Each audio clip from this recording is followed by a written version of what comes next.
All right, I want to talk a little bit about tandem feeding today. So recently I had a consultation with a mom who was having a really, really hard time breastfeeding her twins. She was about 10 days postpartum and the babies weren't gaining well. She was exhausted because she was feeding pretty much 24/7. And she was just desperate for help, basically.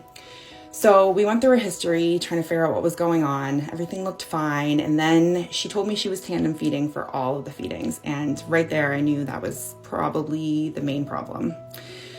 So when we give birth to a baby, they do not automatically have perfect latches. In fact, the majority don't. And we really have to work with them, kind of adjusting their latch, sometimes unlatching them and relatching them, and making sure that they are attached to the breast or chest really securely and deeply.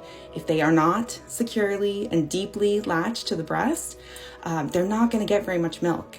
So we really worry about the milk transfer with a shallow latch. We're worried about pain and damage that's being caused to the nipples. And just all other sorts of nonsense that you don't want to be dealing with.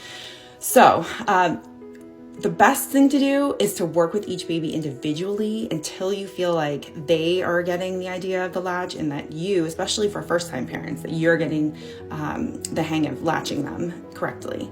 Then let's work on tandem feeding. So then we can go to 2 tandem feedings a day. Once we feel like that is going well, then 3 tandem feedings a day.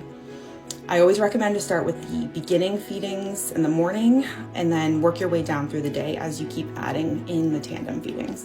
So we have the most milk to work with in the mornings. Our prolactin levels are higher, so the babies will tend to be fuller. And even if we are trying our best, but we cannot get perfect latches with both babies at the very same time, chances are they're going to be getting more milk, so they're still going to get a decent feeding in.